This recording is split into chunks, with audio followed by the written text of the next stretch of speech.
استقبال ماہ ربیع الاول۔ سورہ آل عمران دی جو آیت نمبر 159 پڑھی، ان دے وچ کملی والے دی شان اللہ تعالیٰ نے اس طرح بیان فرمائی، فَبِمَا رَحْمَةٍ مِّنَ اللَّهِ، اے اللہ تعالیٰ دی کیسی رحمت ہے، لِنْتَ لَهُمْ، کہ تسی لوگاں دے لئی بہت ہی نرم مزاج ہو۔ اللہ تعالیٰ نے حضور علیہ السلام کو مخاطب کر کے فرمایا کہ اے اللہ تعالیٰ دی کیسی رحمت ہے کہ اے حبیب پاک تسی لوگاں دے لئی نرم خو ہو، نرم مزاج ہو۔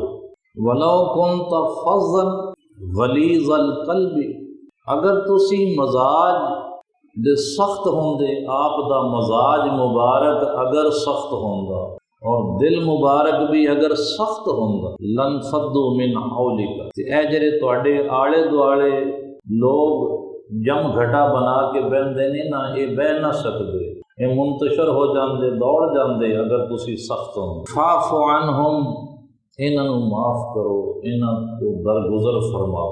وَاسْتَغْفِرْ لَهُمْ، اور انہاں دے لئی استغفار کرو۔ وَشَاوِرْهُمْ فِي الْأَمْرِ، مختلف معاملات وچ انہاں کولوں مشورہ کرو۔ فَإِذَا عَزَمْتَ فَتَوَكَّلْ عَلَى اللَّهِ، تے مشورہ کرن دے بعد جدوں کسے ایک فیصلے تے پہنچ جاؤ تے فرمایا عزم اور ارادہ کرن دے بعد پھر اللہ تے بھروسہ کرو۔ ان اللہ یحب المتوکلین، بے شک اللہ تعالیٰ توکل کرن والیاں نوں پسند فرما۔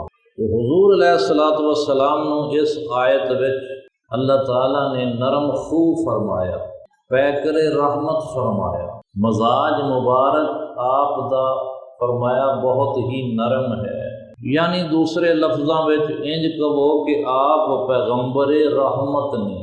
تو حضور رحمت بن کے آئے، وما ارسلناک الا رحمت للعالمین، سارے جہاناں لئی فرمایا رحمت بنا کے۔ دنیا تے آپ پیغمبر رحمت بن کے تشریف لے آئے تے رحمتاں بڑیاں،